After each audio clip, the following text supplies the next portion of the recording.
Good morning, good Morning. afternoon, good evening, wherever you all may all be. Okay, a couple of quick little things. Hi, welcome, and start Thank dropping questions inside of the chat in there. There are a couple from social media, so we'll hit those ones as well. Nice. For those of you who don't know the gentleman next to me, Mr. Gentleman, would you care to introduce yourself? What do you got? Yeah, my name is TomJank, UEFN creator. Been here since UEFN first dropped, and been just working every day on it, having fun. I'm not addicted. I can stop whenever I want. Oh, I yeah. just choose not to. Yeah, so I do a lot. I've made several maps with people, by myself, for other things. I definitely am more of an expert on the mechanics side of things than the visuals, but I came from the animation industry, so I'm very familiar with the entire pipeline. So, like, I may not be able to make it the most beautiful thing ever. I know how to make it work. I know all the pieces, and I can UV map. I understand, and so that's been really helpful. So, yeah. And by UVs, he's not talking about stuff from the sun, and you have to put on sunscreen. Yeah, put sunscreen on.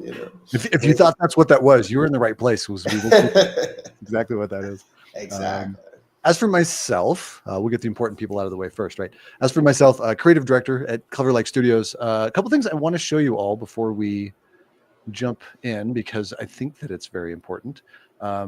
If you didn't know, these little AMAs or AUAs, as they are actually supported because of a mega grant that our Cleverlake school got. This thing is totally and completely free. Many of you probably already heard this speech, but for those of you that haven't, that are new, this is really cool. We have a couple of new things coming, a new thing that just kind of dropped last month. We're always trying to make benefits to this for the community, right? This is open for y'all. It's there to be learning from. There's a great community that's, behind the scenes. It's like building bits and pieces for this, and people actually working together. Like it's phenomenal. So come check it out. But the two things that I want to point out while we're here. One, you will notice that up here we have a little guru section. So we've opened this up to classes. So if you and or a group of you would like to get together and actually take classes from myself or from Maestro, we are available. You can come in and actually take classes directly from us. The more you want to learn, the more that we can add to the school. And of course, if you want to learn them from one-on-one, that's totally what it is. I actually asked Tom about this a long time ago, and he very politely refused. So that's fine. Some people are into teaching. I love teaching. I think it's fantastic. I love being wrong. Like, I'm totally okay with that. So, and I hate being wrong. That's why I'm terrible. I'd be a terrible teacher. And yet you jank everything. So, do it till you make it, right? That's what it is. Yeah. So there's that one. The other thing that I want to point out, this is going to go live at the end of this today. So instead of our courses, wait for it. You can see there's a bunch of stuff, some actual full-on courses, and then a bunch of little bite-sized pieces, as well as all of these old live streams. So if you are missing some of the older ones, we had older guests on there, other information, check them out there. But down here inside of our verse section, so this one right here, right? I want to point out that we have a new one coming. Get down to the bottom, because Scene Graph is amazing. Keep going. Outside of beta, we've got another one in here where you can pick up a Scene Graph entity, a prefab, and move it to another place. So it's coming. You'll also notice that there are these little Clippy comes along for the ride, right? So the little paper clip right there lets you know that the files are in there. So if you want to play with them and you're feeling unsure about what you're doing, so if you're feeling like you're doing it wrong, right, you can actually grab these and play with them and work with them. They are the models as well as the code that goes with it. So you can take a look at it and double check your work and see what's going on. And by all means, make it work better, right? There's only one wrong way to do it, and that is to not even start. So give it a shot, make it happen, right? So yes, this one's going to go live at the end of today. So be ready for that. If you're not a member, it's totally free, as mentioned before. So don't worry about that. It won't cost you a pretty penny, other than having a computer and the internet and your time that you have to put in on top of it. Oh, I dropped this in here. I didn't realize how big this was going to be. Had you seen this thing yet, Tom? I saw a couple clips of it, but yeah, it's a big thing. Dude, that thing is huge. Like I was totally shocked. So I was going to play with it earlier, but we got to talking behind the scenes. So there's that one. Yeah, I think those are the big ones. The other thing that I want to point out, gladly, yay, we got some questions coming in here. The other thing that I want to point out is that Tom did an amazing job at one of the live streams. Or it's now a live streamable one. at Unreal Fest this year in Orlando, and I would highly suggest listening to it. Great information in there. And the question for you, Tom, was there anything that you couldn't get in there that you did want to get in there? Oh man. I know there's like 10 things, but one that comes to mind. Yeah, well, I gotta think of what was in it. It's been a whole 2 months. I've already forgotten everything I said in that.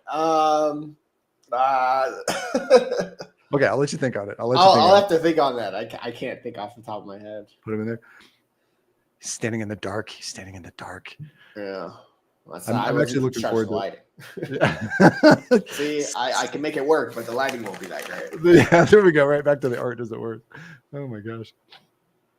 It's a commitment, not an addiction. There we go. We got some good comments coming in here. Yes, there you go. Slime. Let's see what else we have inside of here. So if you have questions for Tom, please let us know. Start dropping them in there. Be a thing. Magma cubes, besides they're on fire variant of slime, and not drown or immediate folder. Oh, you're talking about the Minecraft stuff. We won't be talking about Minecraft stuff. I know some of you know Cleverlike for Minecraft. We also do UEFN and Unreal Engine and Twinmotion. You can comment about them all. I can't answer any of those. I really need to start bringing over the other parts of our team that do the Minecraft stuff. So yes. I mean, I could answer. I know Minecraft stuff, but they're not really questions. We've got a couple of packs, specifically the horse ranch stuff. Please do the horse ranch add-on. You know what? We're starting to get more and more of those. Maybe I'll start dragging those guys on here. Like, we'll make it a commitment. Got some like marketplace stuff. Yeah, we've got quite a bit of marketplace stuff. So thank you for joining us for this. But this is not Minecraft. I apologize. Yeah, this is Fortnite. It's very different.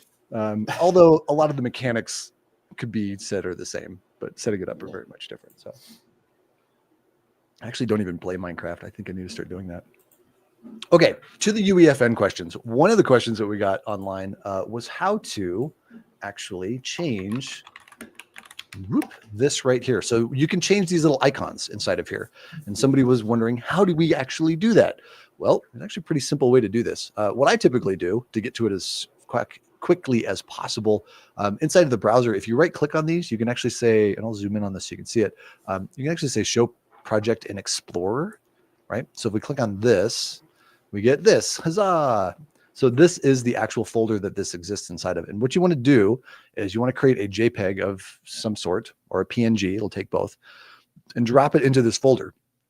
Once it's in this folder, we need to grab the actual project and open it up in a text editor. So if we right click on this, let's select it and right click on it. Come on now. And we'll say open with, and we go in, let's go into Notepad. Why not? It shouldn't hurt at all.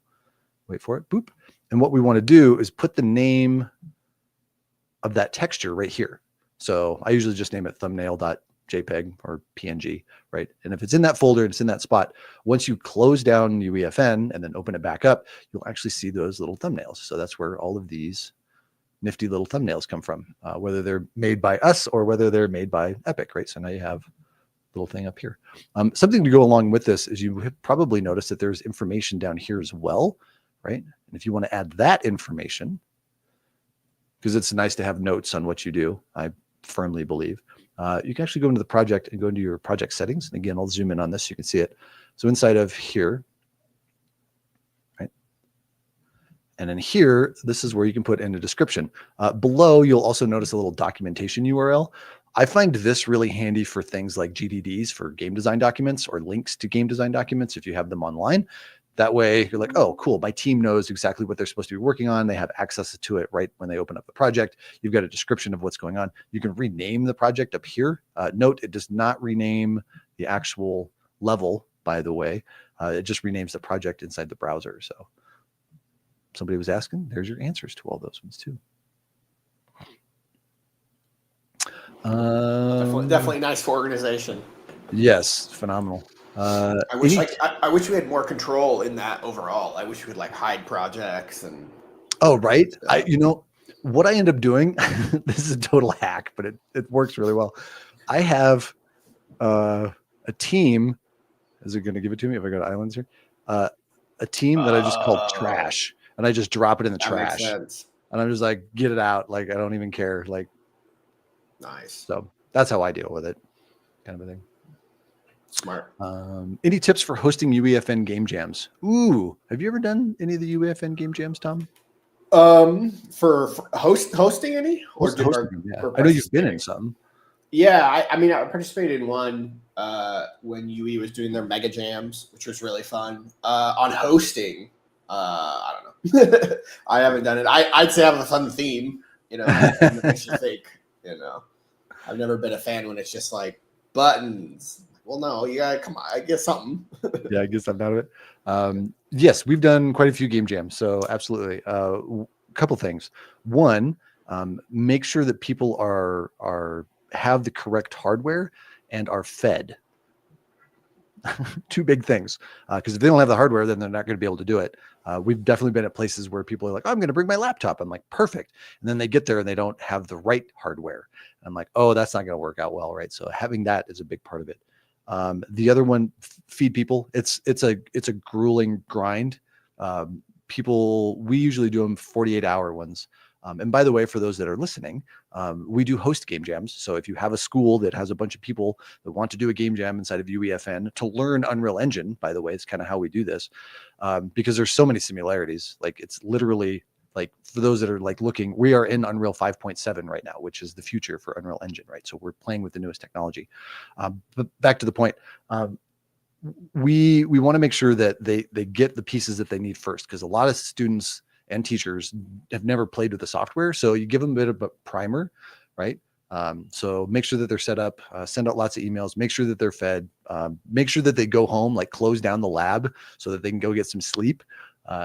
I've seen a couple of people like, no, I'm going to work all night long, and they come in and they're just useless in the morning, right? Their team is like, what's going on? So those are my big pieces of advice. So yeah. What is my game break when I publish, but it works in a UEFN live session? Yes. It could be a whole host of things. Go ahead. Usually when the most common occurrence of that happening when it breaks in live is usually because there's something related to the networking, because when you're in your local edit session, the networking is totally fine. When you join the island, it's instant and everything. There are things that can break when you are joining like the public matchmaking, like player joins the island, player added event, then player actually spawn. Those are spaced out larger on the public thing. So there's a possibility that there are devices that are breaking when it's being added, when it's happening with join in progress or based on the matchmaking start, or when the player actually spawned an island. Things like that are the usual reasons why a game breaks when it's fully published.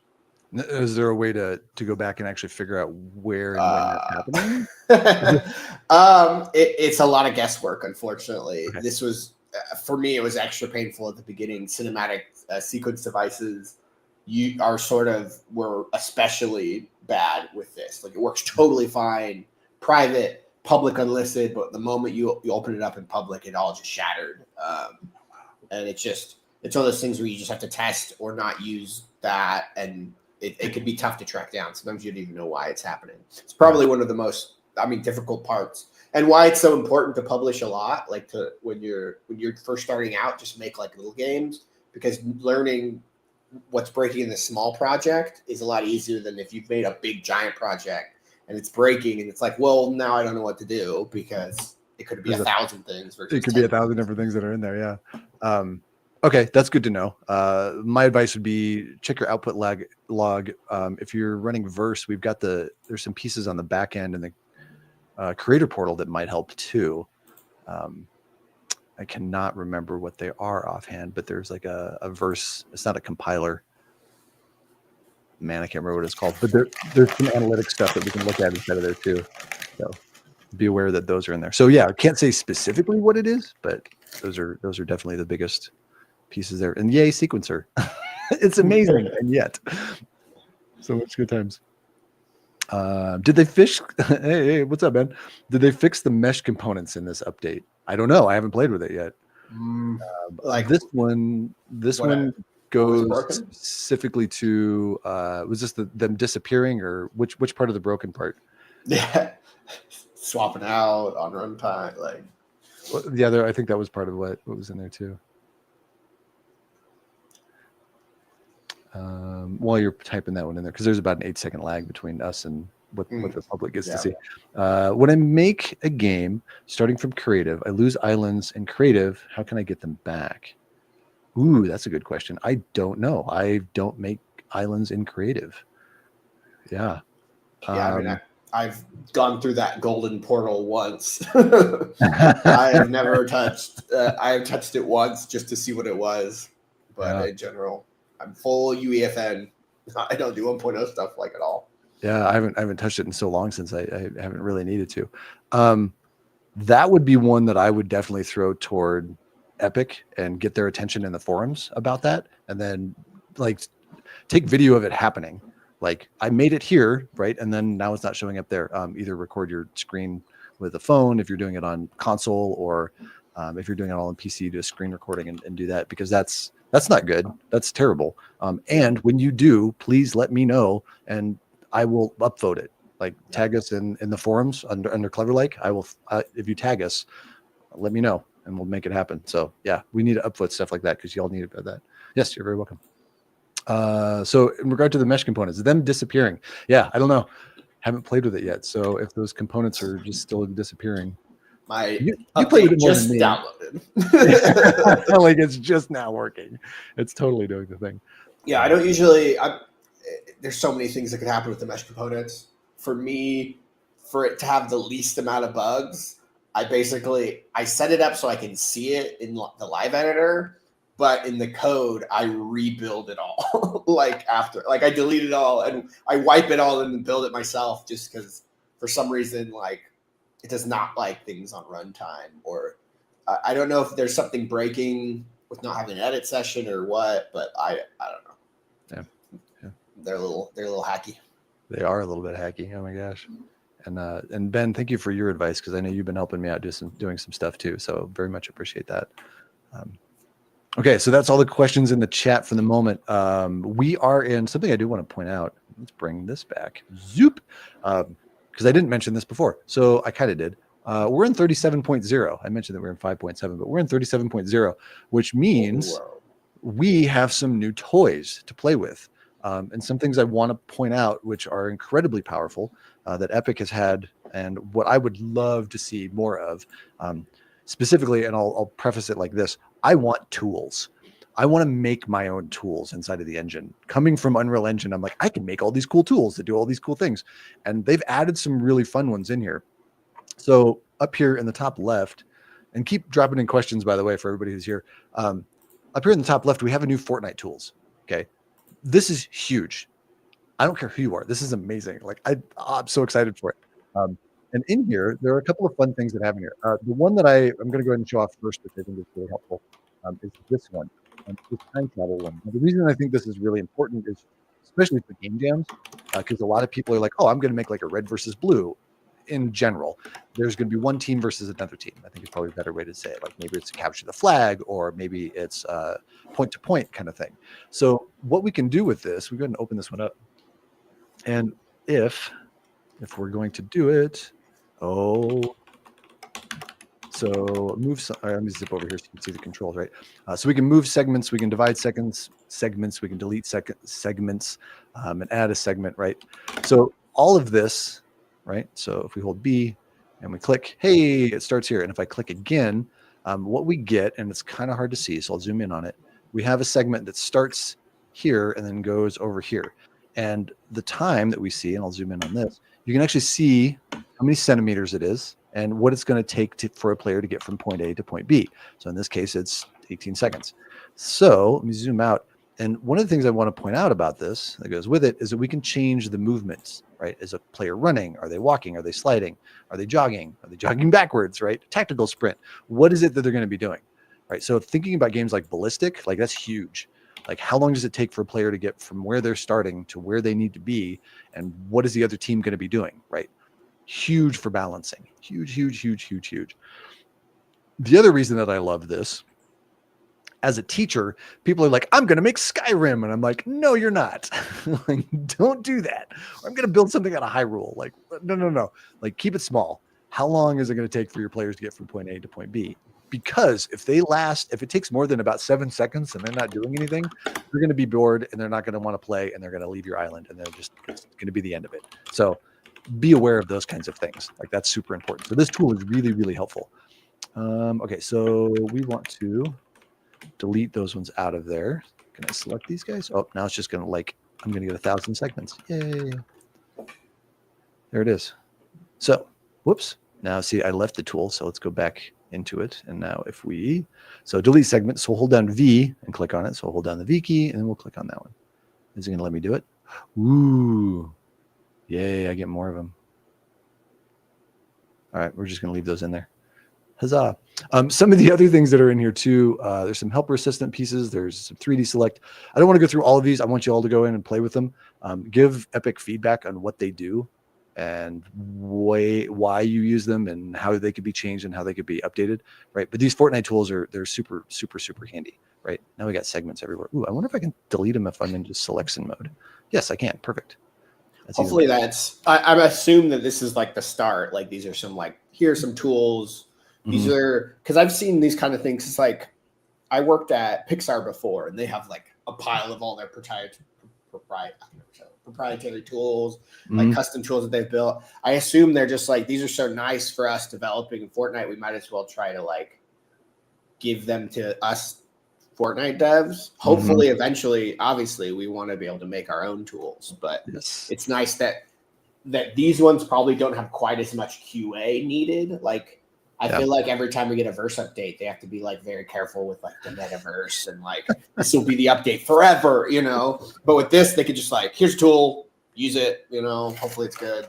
I feel like they wanted to simplify it so they could get things to us quicker. Yeah, I think one of the tools that I would love to have, we kind of have it instead of modeling. Where are we at? I haven't played with it for a minute. There's the pattern tool, and this thing is amazing because we can just scatter stuff across the ground. I did a quick little video about it and I was like, oh, I want a bunch of pumpkins on the ground and just slap them onto the ground. That's awesome. But those are static meshes. They're not the Fortnite pieces, right? They're not the actual Fortnite assets that we have inside the content drawer down here. And if we had those, where's our props? So eeny, meeny, miny, well, not prefabs. I want props, right? So let's say something like I want a bunch of llamas, right? I can't use that pattern tool on this because it's a Fortnite asset. That's not possible. But if we had a tool that would scatter these, that would be amazing, right? And the other reason that this would be really helpful, think about environment art. If I had a bunch of Fortnite bushes and I want to scatter them everywhere, that would be super powerful because we can't use them, in something like the foliage tool because of the limitations of how that tool actually works. So that's my wish list for those that are listening. That'd be super awesome. I would love it if we could I assume they have it where you could switch it to that imposter mesh thing that they have. I don't know if you know what those are. They're they usually put them with trees and things that are far away. But they're called imposter. They're basically 2D plane LODs. Oh yes. And so it'd be nice to just have a 2 imposter button for some of these things as well. Yeah, that would be super cool. I didn't realize they had a name. That's funny. Yeah. Imposters.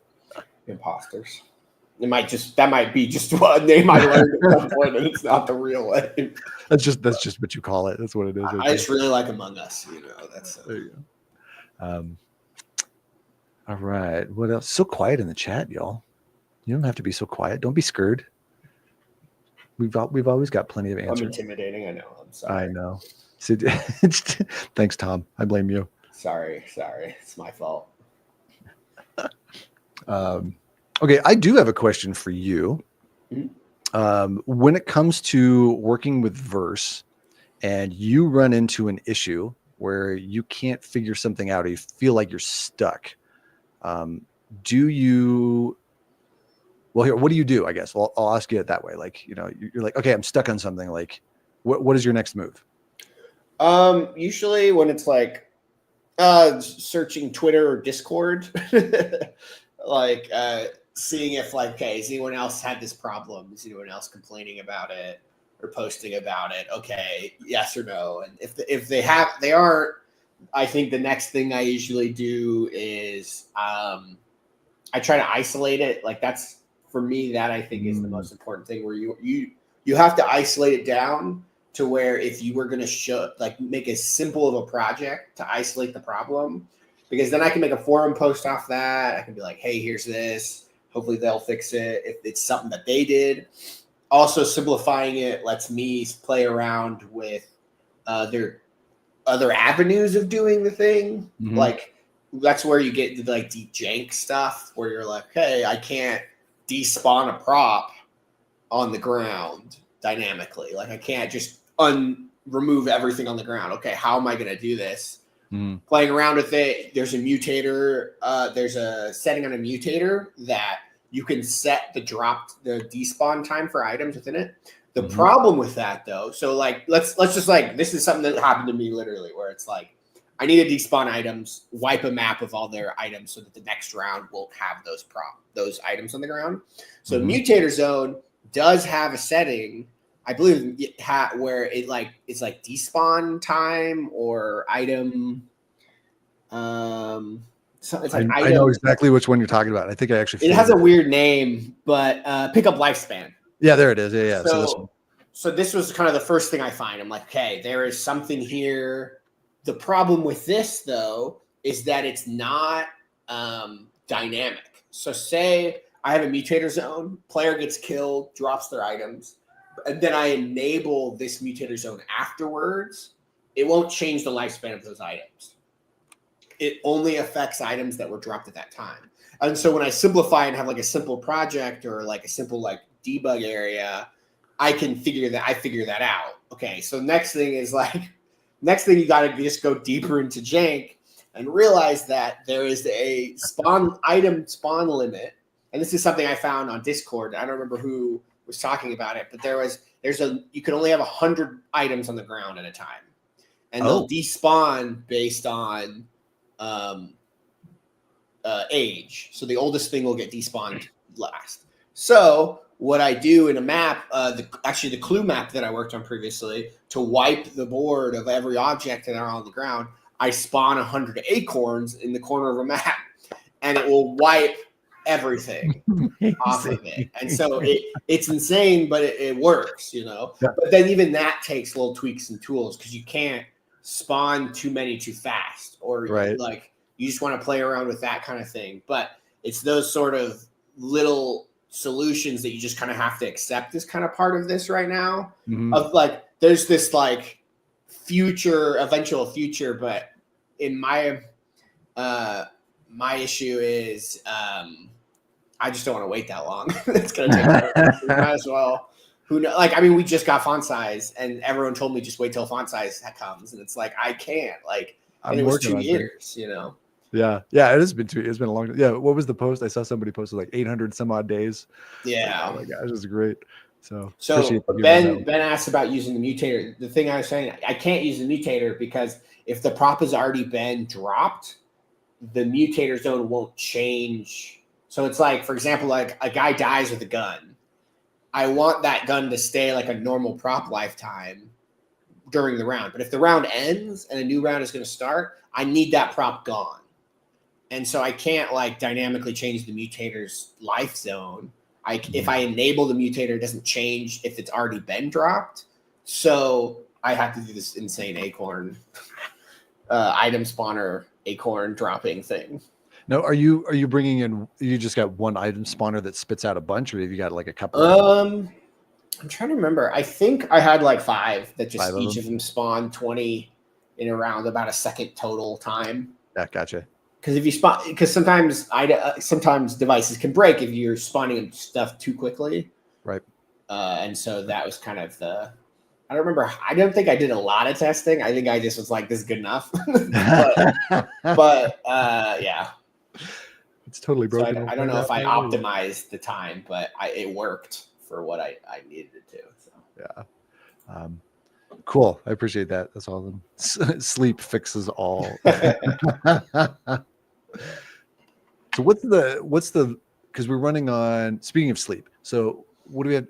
The fastest we can run it though, because we're always running on client side, is like what, 0.1 or 0.33 or It's point it's 30 ticks per second, so it's like 0.0333. 0.033. That's right. Okay, cool. Yeah. All right. Yeah, but if you put 0.0 for the sleep, it will automatically be whatever the next tick is. Right. Doesn't it? Yeah. Gotcha. Cool. Yeah, little hacky hacks. You know, and it's interesting too when people so here's another game jam thing. You know, people are like, "Oh, I'm trying to get it to do this." And I'm like, "That's fine, but what is it that you want the player to experience?" Right? Yeah. That's one of the biggest questions that solves so many issues is what do you want the player to experience? This pulls people back and it makes them think, okay, I don't need to go down the rabbit hole of fixing this one tiny little issue. It's what is this that I need to put on as a show? Right? Because if I can fake it, there's like 10 different ways typically to fake it, right? So how do you do that? Well, what is it the player needs to experience? If they need to experience that, you know, they've got a new hat or something on, I'm like, there's like 7 ways to do that. What's going to be most efficient for your game? How many other players need to see it? You know, there's a whole bunch of other things. So thinking about the player experience, which again is a lot of what, for those of you that have watched the Let's Chat conversations with Sax, like that's one of the things that Sax often says, like it's the player experience. Like what is it that the player should be experiencing?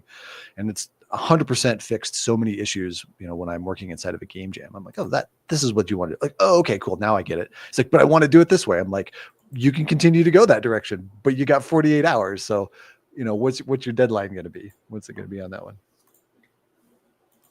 Okay. No other questions at the moment. So I do want to show something else. We did, as of this recording, we just got a new version of UEFN, and there is a checkbox.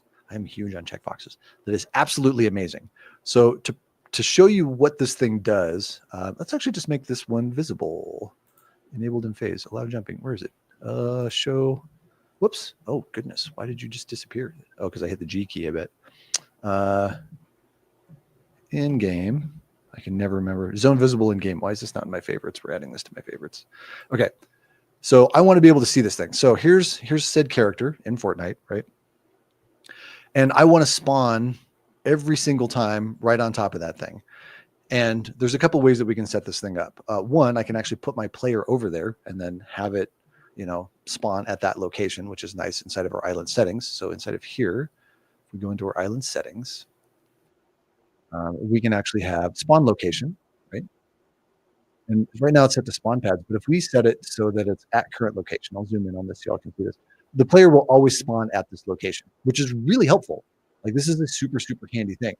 And I'm curious to see if this is on, as well as this is my checkbox. If you come up here in edit session or exit session, this is what it is right now, right? There's this new one. This new checkbox. I am so happy about this because this has been in Unreal Engine for so long. And I'm like, oh my gosh, it's here. So we can spawn where the camera is in UEFN. So I'm curious to see if this checkbox will override that feature inside of our island settings, right? So my player is right here. Let's actually put him between the spawns and our mutator zone. And I'm going to move my camera just way over here. Actually just go to the corner because this is nice. So what we're expecting is either A, I spawn way over here because of this, or I spawn over here because of the setting that's up here. Right, so let's find out. Also, I don't want to be over the edge when you do this. Just be aware of where your camera is. So if I hit start game, where do we go? Hey, we're over here in the corner. Okay, cool. So what we know now is that will be overridden. The island settings will be overridden by this, which is super cool. So why is this super helpful? Well, maybe you're working on a POI that happens to be over here and you don't want to have to run over to it, right? So instead, all you have to do is put the camera over here, toggle this little checkbox on, and then when you start the game, you should spawn way over here on this corner now. Yep, there it is, right? So super helpful. Really, really, really helpful. I love this. Thank you, devs, for putting this together. While I was digging for this, though, I did find this up here. There is an auto push verse changes checkbox. I didn't see that anywhere in the notes. Is this new? Do you know? I think that was there before, where if you build, it will automatically push it. Yeah. I remember when it first came out, it was a little buggy. Okay. And so I've never checked it back. So it's one of those things that I don't like. I won't mess with it until someone else tells me, "Oh, it's working again." Oh, I use it. It's been fine. Yeah, then that's kind of how this community is. Who figured out how to get it to work? Oh, there it is. It's like it's been fixed for 3 updates, but no one told anyone. So Yeah, I know, right? We've been too scared to touch it. I got things to do. Unreal. Okay, how do exact resources from the game and place them? How to extract resources from the game and place them in UEFN, for example, place a KB island map in creative or in the main lobby. I think they're asking how you like export the maps and stuff, like the way that some people get like OG stuff. Oh. They usually use external tools that aren't exactly all fully terms of service. Okay. It's definitely a little bit sketchy. I don't know because I don't do it because I never need to. I just make everything from scratch.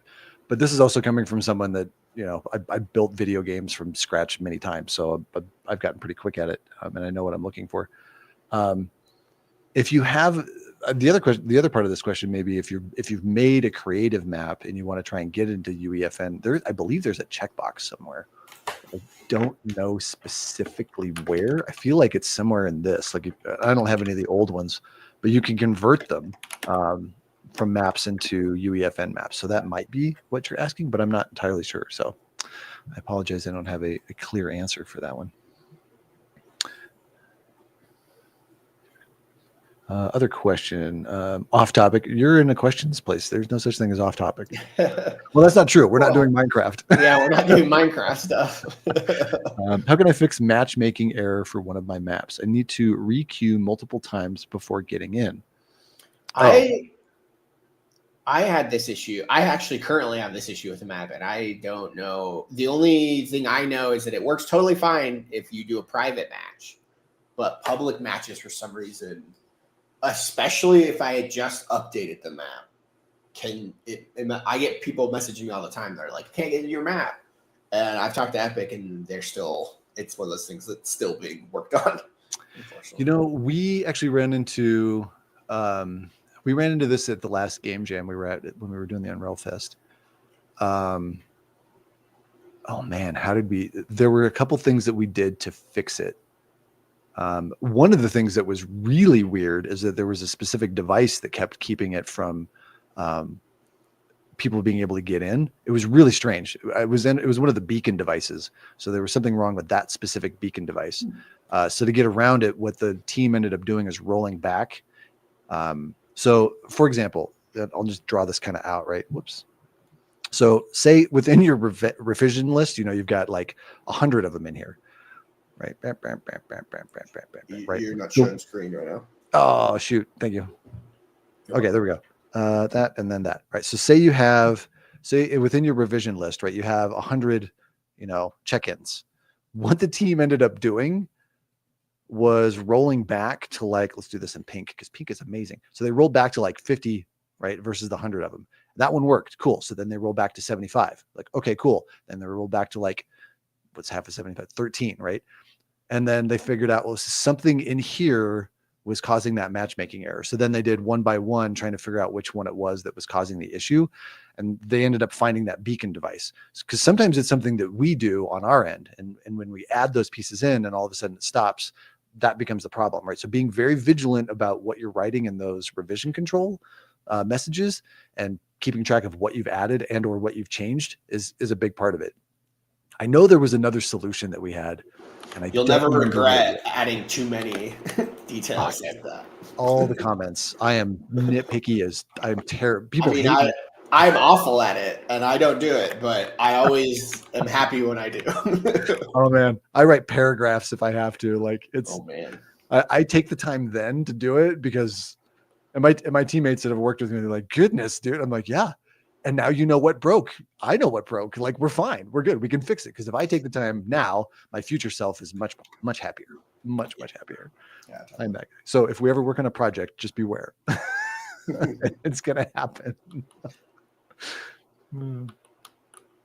Let's see here. Oh, another big thing that they added, which I think is fantastic for those of us that don't work in burst much as Tom, is that the this little device got an upgrade. If I can find it here real quick. Pop up. Yeah, that one.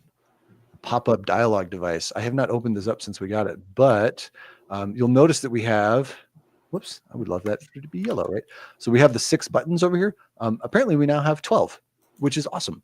The UI template that is inside of here, if you all want to go play with this, I highly suggest playing with these.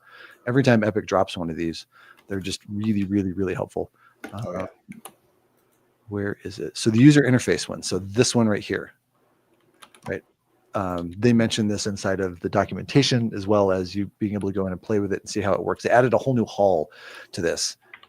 This is great, especially for all my teacher friends that are out there. When your students are like, oh, how do I do a thing? There's probably some explanation in the documentation, but even better to go in and have it be an interactive learning experience. Absolutely jump in there and play with that. Totally check that stuff out. So yes. Where can I find UEFN developer community to find developers? X is actually a pretty good place at the moment. There's always people in there looking for positions. If you're looking for modelers or looking for verse coders or looking for just general like lighting or environment or game design, X is a pretty good spot. There are half a dozen Discords. Where else can people look? I mean, I definitely recommend Twitter the most. Like, it is where I start all of my connections. Almost all of them started because of Twitter and just posting about UEFN.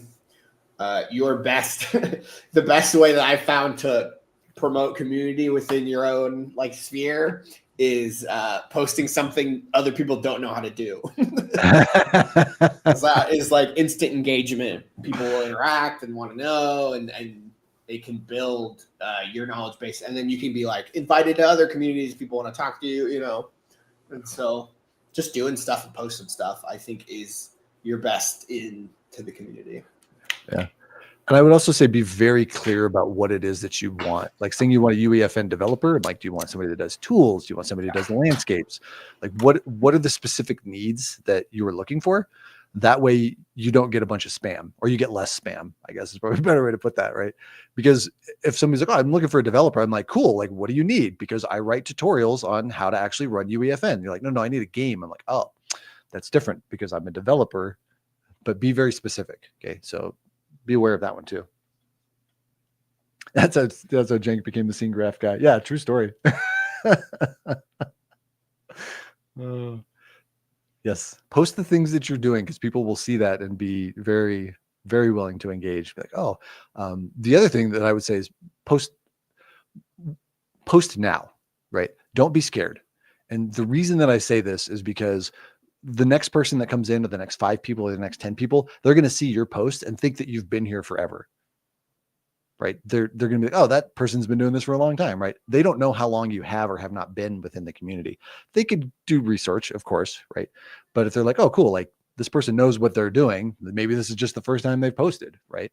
So get in there and show off what you can do, because that's how you get noticed. And the other point that I want to bring up about this too is that, especially here at Cleverlike, we really want to emphasize how important UEFN is for jobs and so many other directions, right? You're like, oh, it's just for games. No, that's one outlet, because UEFN is Unreal Engine, and Unreal Engine is used in like everything. I mean, if you've seen the Weather Channel, that's used on the Weather Channel. If you've ever watched Fox Sports, it's used at Fox Sports. If you've seen NASA, NASA uses it, right? The other space agencies too, right? Not just the ones here in the United States. There are like broadcasting, right? So for those that watch football, proper football, not American football, like a lot of the stuff that's in the backgrounds of those, all the motion graphics stuff, right?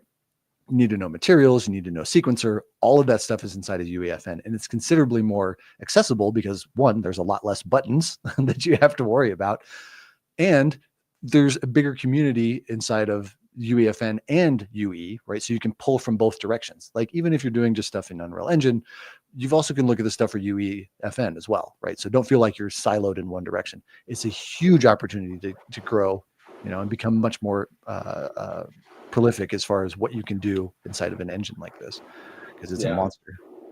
Yeah, it's definitely a good entry point for sure. I definitely have, like I worked with Unreal Engine like 10 years ago, a long time ago, when I was an intern for the Hogwarts Legacy game, but that was like so early on.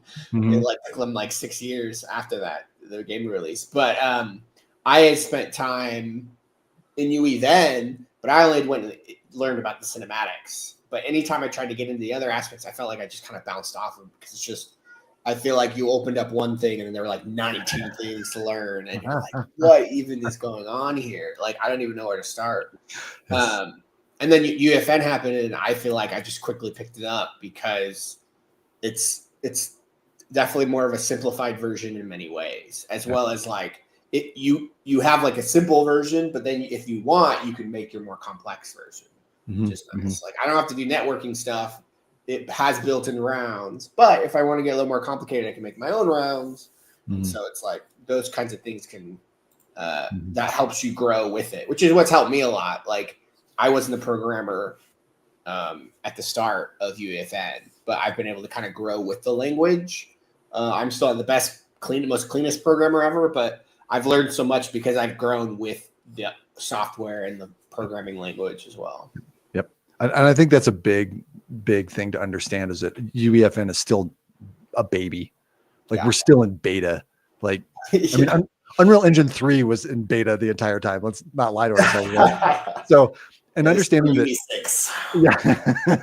so knowing that we're growing with the software gives you a huge advantage because somebody's gonna be like, oh, I have to learn all that stuff that, you know, I had to learn. I have to learn everything that somebody's known for the past 2 years if they're jumping in now. But you could be that person in another 2 years, be like, oh, somebody's going to jump in. Like I have to learn 4 years worth of information. And you're like, not a problem. Like I've already kind of learned all that stuff. Like you're already ahead of the game. So big thing to have in there. And a lot of the stuff that is inside of UEFN is going to be inside of Unreal Engine. For example, Verse. It will be in there. Scene Graph, it's going to be in there. So we're already playing with tools that the Unreal Engine developers and game makers and users don't have time to learn because they're working with it, right? They're like, I've got to get this thing done. But they can then hire us to actually put, you know, us on their team. So it's an advantage. There's an advantage for sure. Okay, other questions. Why are so many people's usage going up? Mine went down 10K. So they changed the way, and actually I just saw a little bit of the UI here, the way that this is being calculated. So in the release notes for 37.00, there's some information on how islands are being calculated, and they're being calculated at cook time. So instead of like having to fly your character, right? Instead of having to fly your character around and seeing what the memory is as you change from place to place, it's a little bit more solidified. And part of that is due to Scene Graph, because Scene Graph is now being calculated inside of that, which is awesome because I was like, if I had 20 Scene Graph elements that basically teleport players, is it less or more expensive than using the teleport device? My thought would that Scene Graph would be less expensive because it doesn't have the overhead of all the other device pieces and the blueprint stuff that's going inside of it that I'm not using. I just need to teleport a player. So hopefully that answers your question on that one there. So have you ever animated objects and characters in your projects? How was it organized? And were animators involved? Ooh, how about you? You're more of an animator than I am. Yeah, I haven't really done any. I haven't really animated hired any animators. I do a lot. I do my own stuff. Most of the time, it's from asset packs, just because it's easier to do it through that and just mixing and merging. The thing I would recommend when using asset packs for animation and stuff, it can get you can bloat your project so quickly. Like you import one thing. I recommend having like a side project that's like, for example, I'm working on this Lego pirate game, and I have another project called like Lego Pirate Storage. Like it's just where I migrate everything that I need into that project. And then when I know specifically I want a specific thing, I export that, but I still can see it within UEFN. Like it'll be all cleaned up in that storage area where it's only these held assets. And so that kind of has helped me to prevent like the bloating. Yeah, these are all graveyards from all the different versions. Yeah. Like I got to make a new one, right? Because we're in 37. So look, I've got one in here, 35B, like 35. Like nice. Yeah, like have extra projects. They're relatively small to begin with, and then they will bloat as you add pieces. And once you have what you like, and this is kind of what Tom was saying. Let me just make a cube here real quick so you can see. So if I make a cube, let's make sure it's a static mesh. Right. So now, wait for it, go away. If we go in here, we have a meshes, and when you want to take it from your, what I call a graveyard, so he's got his storage, right? You can right click on these and then say asset actions. And inside your asset actions, you can migrate them and you can send them to another project. And what's cool about this, we'll go ahead and just hit this button, right? It's going to say, okay, I want to save all these pieces. That's cool. It'll ask you, do you want to take all the pieces that go along with it? Now, in this case, it only has a static mesh, but if it has materials, textures, animations, it will find those and it will take all of those and migrate them from this project into the project that you want to be working inside of and publishing. So it's a really powerful way to kind of separate the pieces and like test in one spot and then have the pieces working in another place. I do it all the time. This is definitely something that I even show off to professionals when they're like, I'd like to learn Unreal Engine, but how do I manage all this stuff? I'm like, well, make 2 projects, like, keep one on Perforce. That's the one that you want to make work. And for those that don't know what Perforce is, it's like revision control. It's similar, but way more powerful, right? Have the final one in revision control and then have another one offline that's just like, oh, these are all the pieces I'm playing with. And I don't want to bother the rest of the team with all this bloat. So I'm not going to. Hopefully that answers that question, kind of a thing. As far as animating characters, I'm not an animator. I will not animate characters in here. However, you can. You absolutely can. I highly suggest it. There's some amazingly powerful tools when you bring them in. Control Rig is just one of them, but animation blueprints are absolutely essential for working inside of Unreal Engine, and they exist here as well, which is super awesome. Can you use I don't think you can use animation blueprints in UEFN. I want to say yes, but they're very restricted. As far as, well, I guess you can't really use them. Yeah. Like, I don't know how you would use an animation. Like control rigs, yeah, they're all in. Maybe I'm just thinking control rig then, because it's got that same blueprint interface. Yeah. I mean, what do we have in here? Animation, control rig, deformers, retargeting. Okay, so yeah, there's no like actual animation blueprint. No. Unless. I mean, you could if you right click and do this whole. Yeah, I was gonna say there's animation presets. I'm like, this is where the hidden jank is. But so the animation preset, that right there, that's for NPCs. Yes, because this will do. You can't build animation, but you could build their ones that they've already built. Yeah, because it's got But yeah, there's no blueprint, but it's just drag and drop pieces. Yeah, there's no construction scripts or whatever, all that stuff. Speaking of construction script, one of the things that I've noticed while this loads is that we can kind of use construction script with scene graph. Like it's got that feel to it. Like you can kind of get things to load before the game does. And I'm like, oh my gosh, that's super cool. Yeah. So we can set up. Trust it, but yes, it can. I don't either, but I'm waiting till we can. So instead of here, we've got things like our idle, our move forward, move backwards, move left, move right. There's some great tutorials out there on this stuff. As mentioned before, I don't do animation. I would love for anybody that's watching. It's a great template. Yeah, it's so good. Like I would love the template. You can get the Fortnite control rig that works on like Fortnite mannequins and stuff. Oh, nice. Okay. So that kind of thing. There's decent documentation. I think if you want to look up animation for the Fortnite characters, there's like especially a good documentation called NPC. It's like NPC animation or some custom animation, something like that. And if you search that, you'll find good stuff. Sweet. Yes. Yeah. All the resources, y'all have them out there. It's so good to have. All right, we got a few minutes left. So if there are any burning questions, bring them up. Let us know. Want to get you up and running and making things happen as much as we can. What else? I've always got like 1,000 questions before these and then forget about them while I'm here. Happen.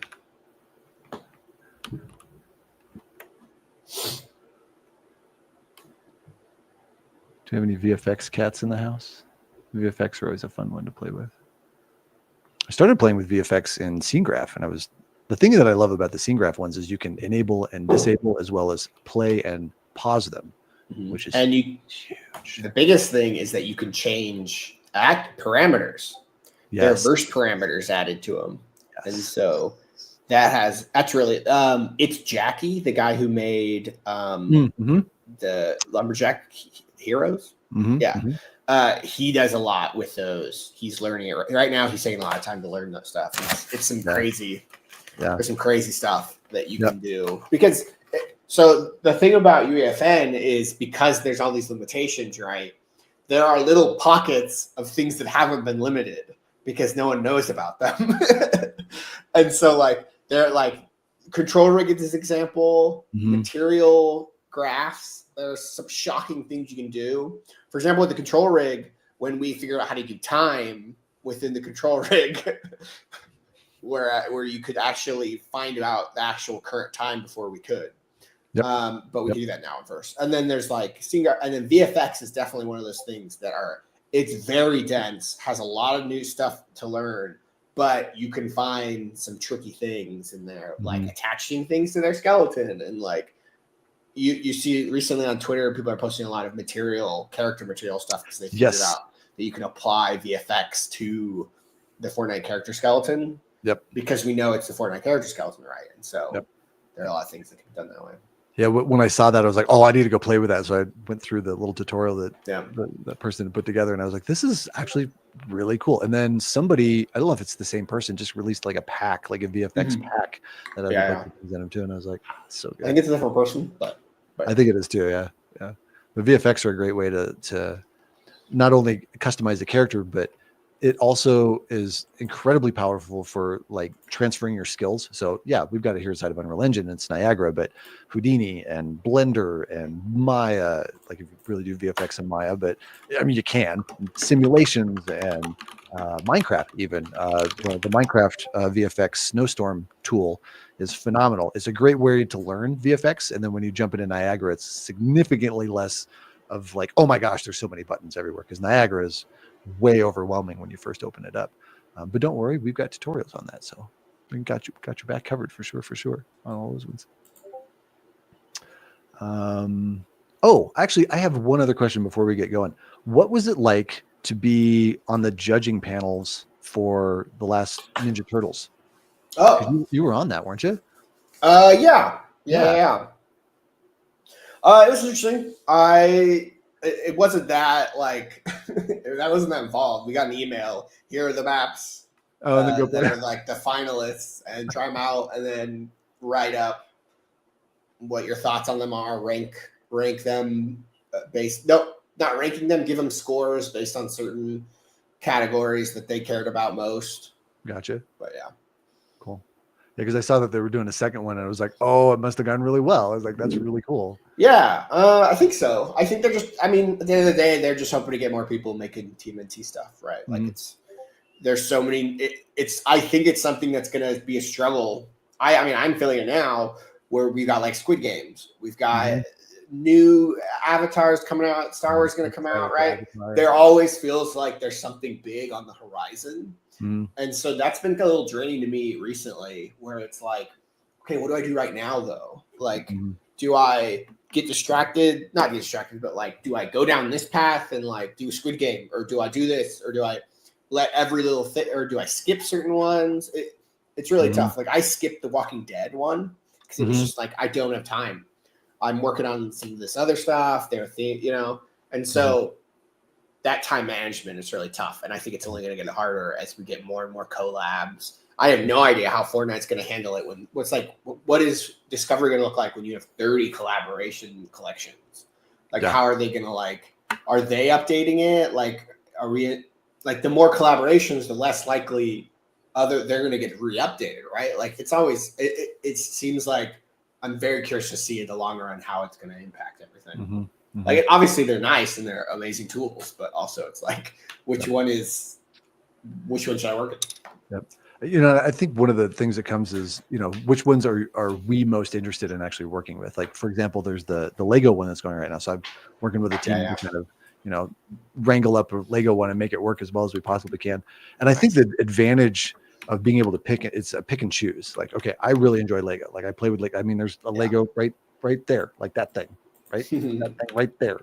It's really hard to point like that thing or that one. There we go. Right. I love Legos. They're super fun to play with, and to get in and actually play with those and work with them, and then be able to transfer those skills from game design and level building and learning all the new tools just makes a huge advantage. You know, okay, cool. There's another piece that I like. Cool. Just add that one to the plate and make it happen. Yeah. So, all right, we're at time. Thank you everyone for your questions. Hopefully we answered some good ones. And of course, Tom, we appreciate you and everything that you have done. Being a huge inspiration to the community. That's huge. So many people love to see what you're working on. So hopefully we'll see some new little tidbits when Scene Graph is a bit more stable. There's lots. There are too many things, too many ideas, too many projects. Yep. I heard that, my friend. So, all right, we're gonna go ahead and roll. It's plain and simple. Remember that our school's out there for free, and you all can join in on it. And as soon as I get done with this, I'm gonna make that other Scene Graph tutorial live. So nice. Go check that out for sure. So Scene Graph. Bye bye.